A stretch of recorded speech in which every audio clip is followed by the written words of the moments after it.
یہاں مفسرین نے ایک بات لکھی ہے اس آیت کے تحت کہ فرمایا جو زمین پہ چلنے والا ہے اس کا رزق اللہ کے ذمے. فرماتے ہیں کہ یہ اللہ نے ہماری عقل کے مطابق ہم سے بات کی ہے، ورنہ آسمانوں میں جتنی مخلوق ہے رزق اس کا بھی اللہ کے ذمے ہی ہے. یہاں جو فی الارض کے لفظ ہے زمین پہ، وہ ہمیں سمجھانے کے لیے کہ تم نے تو صرف یہ دنیا دیکھی ہے نا، تو جس کو تم نے دیکھا ہے وہ سب کھاتے اللہ کا دیا ہوا ہی ہے. تو جو ہم نے دیکھا تھا رب کریم نے اس کے مطابق ہمیں سمجھا دیا. فرمایا کچھ تو تم نے دیکھے نہیں، چلو ان کی تم سے بات نہیں کرتے، پر جو تم نے دیکھے ہیں ان سب کا رزق کس کے ذمے ہے؟ اللہ کے. میرے محبوب کریم علیہ الصلوۃ والسلام نے فرمایا اللہ پہ بھروسہ رکھ کے سویرے نکل جانا رزق کی تلاش میں. کس پہ بھروسہ رکھنا ہے؟ نکلنا تمہارے ذمے ہے. یہ نہ کہنا کہ گھر بیٹھوں گا تو یہیں آئے گا. نکلنا تمہاری ذمہ داری ہے، جتنی ذمہ داری ہے وہ پوری کرنا. اللہ پہ بھروسہ کر کے نکل جانا تمہاری ذمہ داری ہے. رب کا ذمہ ہے تمہیں رزق دینا، وہ ضرور تمہیں رزق پہنچائے گا. یا رسول اللہ صلی اللہ علیہ وسلم کس طرح پہنچے گا؟ تو ذرا حضور کے لفظوں کا حسن بھی دیکھیے. نبی پاک صلی اللہ علیہ وسلم نے فرمایا جس طرح موت تمہیں ڈھونڈ لیتی ہے نا کہ تم کہاں موجود ہو، جب وقت آتا ہے تو انسان پاکستان میں ہو تب بھی آ جاتا ہے، جدہ میں ہو تب بھی آ جاتا ہے، مکہ میں ہو یا مدینہ طیبہ میں، وقت پھر بھی آ جاتا ہے. فرمایا جس طرح موت تم جہاں بھی ہو تم تک پہنچ جاتی ہے نا، اس طرح تمہارا رزق بھی تم جہاں موجود ہوتے ہو اللہ وہاں پہنچا دیتا ہے. تو یا رسول اللہ صلی اللہ علیہ وسلم کس انداز میں؟ تو فرمایا نکل جانا تمہاری ذمہ داری ہے. فرمایا سویرے پرندے بھی نکل جاتے ہیں اور شام کو جب لوٹتے ہیں تو اللہ انہیں پیٹ بھر کے روزی عطا فرماتا ہے. حالانکہ ان کو نہیں پتا ہوتا ہمارا کارخانہ کہاں ہے، ہم نے کہاں جا کے مزدوری کرنی ہے. ان کو نہیں پتا ہوتا کہ ہمارا دفتر کہاں ہے، ہم نے کس آفس میں بیٹھنا ہے. ان کو نہیں پتا ہوتا کہ ہم نے کہاں جا کے مال خریدنا ہے اور کہاں سے ہم نے پھر اس کو دوبارہ بیچنا ہے. انہیں خبر نہیں ہوتی. اللہ پہ بھروسہ کر کے نکل جاتے ہیں. نکلنا تو تیرے ذمے ہے کہ نہیں؟ فرمایا وہ تو ڈیوٹی کر، شام کو اللہ جو رب پرندوں کو روزی دیتا ہے وہ تجھے بھی عطا فرمائے گا. تو جس حال میں ہے، کیونکہ تو نے اپنا یہ حال خود نہیں بنایا، جس نے بنایا ہے وہ بڑا بہتر جانتا تھا کہ تو اسی حال میں اسے اچھا لگتا ہے.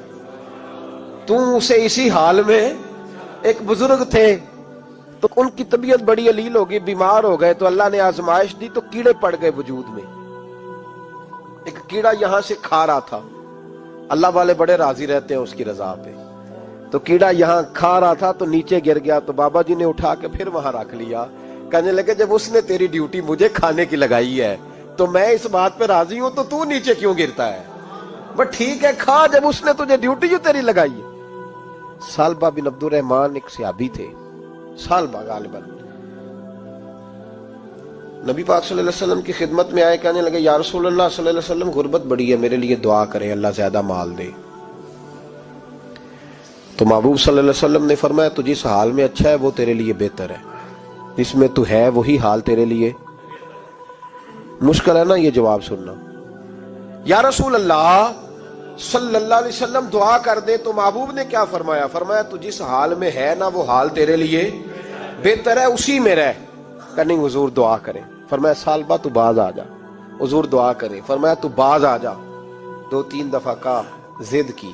محبوب نے فرمایا جا، پھر اللہ تجھے زیادہ پیسے دے گا.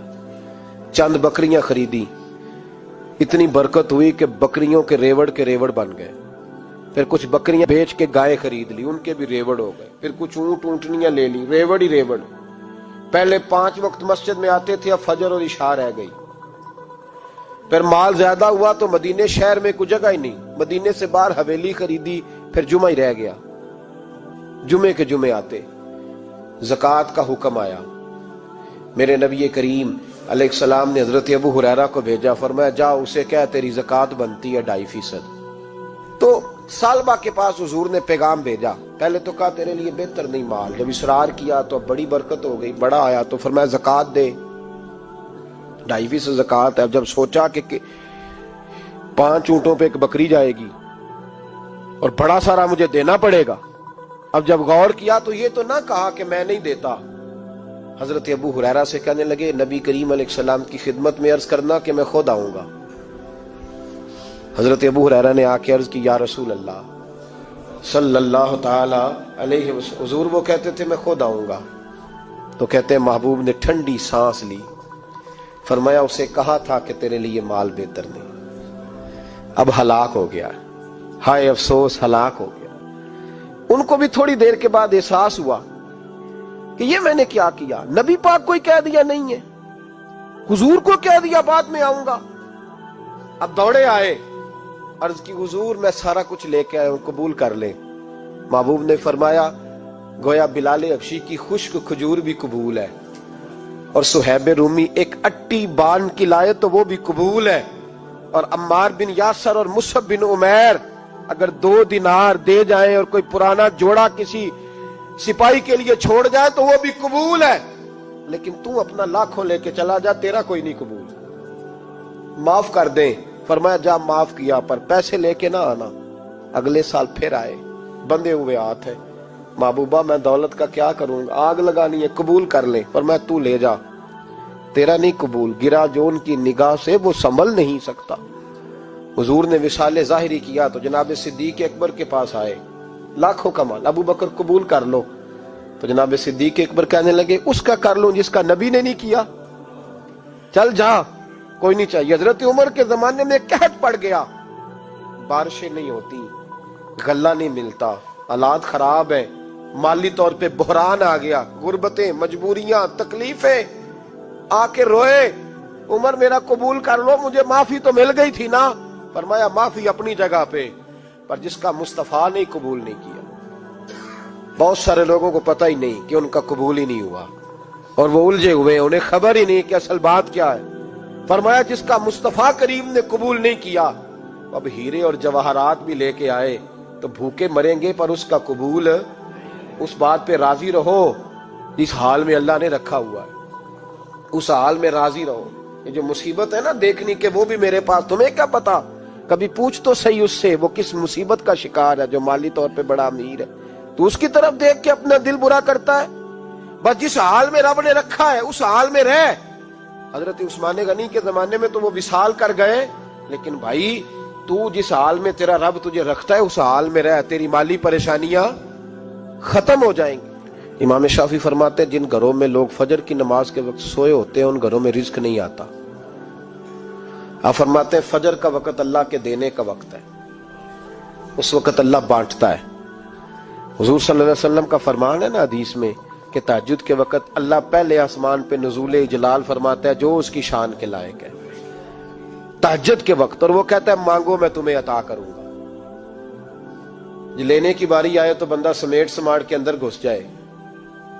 ہمارے ہاں یہ ہوتا ہے کہ عشاء کے بعد بچے بیٹھتے ہیں موبائل لے کے، تہجد کا وقت آتا ہے تو ان کی آنکھیں بند ہونی شروع ہوتی، تو لینے کے وقت تو سویا تھا، تیرا مسئلہ کیسے حل ہوگا؟ بھائی جب کوئی آدمی خیرات بانٹ رہا ہو تو جو پیالہ پیچھے کر لے اسے ملے گا؟ کہتے اس وقت آنا جب میں بانٹ رہا تھا، اب تو کدھر آ گیا ہے؟ مثال دے رہا ہوں۔ تو فجر کا وقت مانگنے کا ہے، تو ساری رات تو گزر گئی گیمیں کھیلتے، ٹی وی دیکھتے، اور جو لینے کا وقت تھا تو سو گیا، تو کیسے آئے گا تیرے پاس؟ تو اٹھے سویرے، بندوں سے مانگ کے دیکھ لیا، بڑی عزتیں خراب ہوئی، فجر کا وقت اٹھ کے جھولی پھیلائیں۔ میرے رسول پاک علیہ السلام فرماتے ہیں، رب فرماتے ہیں جب بندے میرے آگے جھولی پھیلاتے ہیں مجھے شرم آتی ہے، کیسے خالی واپس کر دو؟ تو اس کے سامنے جھولی پھیلائیں سویرے اٹھ کے، رزق میں برکت ہوگی۔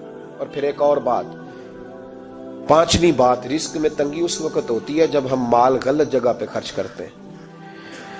اللہ مال دیتا ہے اپنے فضل سے، اور جب ہم اسے ضائع کریں، مثال دیتا ہوں، میرے پاس ایک شخص نے آ کے کہا حضرت جی بچی کی شادی ہے، یا میرا گھر میں کوئی بیمار ہے، یا بڑی آزمائش ہے، 10,000 کی ضرورت ہے، میں نے تھما دیا اس کو، پھر مجھے بعد میں پتا چلا کہ اوہو وہ تو عیاشی کر رہا ہے پیسوں سے، وہ تو چلا گیا کہیں گھومنے اور فلاں ہوٹل میں، مہنگے ہوٹل میں بیٹھ کے کھانا کھا لیا، تو میرے دل پہ کیا گزرے گی؟ اس شخص کے بارے میں بلا مثال و بلا تشبیہ سمجھانے کے لیے اللہ نے مال دیا فضل سے، اور اگر عیاشیوں میں لگا دیا۔ صوفیاء فرماتے ہیں کہ اگر ایک دھیلا تو حرام جگہ پہ خرچ کرے نا، ایک دھیلا، تو 1,00,000 دینار کی برکت تیرے گھر سے اٹھ جاتی ہے، ایک دھیلا حرام جگہ پہ۔ قرآن مجید کی آیت پڑھتا ہوں، رب فرماتا ہے وَمَنْ أَعْرَضَ عَنْ ذِكْرِي فَإِنَّ لَهُ مَعِيشَةً ضَنْكًا، بڑی سخت آیت ہے۔ وَمَنْ أَعْرَضَ عَنْ ذِكْرِي، فرمایا جب تم میرے تذکرے سے، میرے ذکر سے منہ پھیر لیتا ہے، فَإِنَّ لَهُ مَعِيشَةً ضَنْكًا، تو میں تیری معیشت کو، تیرے رزق کو تنگ کر دیتا ہوں، پھر تیری زندگانی تنگ ہوتی، اور جس کی زندگی اللہ تنگ کرے اس کی کوئی کھول سکتا ہے؟ کہتے ہیں بڑی جگہوں پہ گیا ہوں، بڑی پھوکے مروائی، بڑے دم کرائے، حالات صحیح نہیں ہوتے، تو مسجد آ کے توبہ کر۔ وہ کہہ رہا فَإِنَّ لَهُ مَعِيشَةً ضَنْكًا، اعلان ہے قرآن پاک کا کہ جب تو میرے ذکر سے منہ پھیرے گا، روٹی میری کھائے اور پیسے لے کے عیاشی کرے، مسجد آئی نہ۔ حکم تو یہ ہے کہ جتنی جتنی نعمت بڑھتی جائے سجدے بڑھنے چاہیے، لیکن ہم لوگ سجدے کم کرتے جاتے ہیں، فرض نماز بھی نہیں پڑھتے، پھر رزق تنگ ہوتا ہے، پھر اللہ کے عدل کا نظام چلتا ہے، پھر خرابی ہوتی۔ اس لیے یاد رکھیں قرآن مجید نے حکم دے دیا کہ اگر چاہتے ہو کہ رزق میں برکت ہو تو پھر رزق دینے والے کے آگے جھک جاؤ، پھر رزق دینے والے کے آگے جھکو۔ تو مالی پریشانی کا بہت بڑا سبب یہ ہے کہ ہم مسجد کی طرف نہیں آتے، دین کی طرف نہیں آتے، پیسہ ناجائز جگہ پہ خرچ ہوتا ہے۔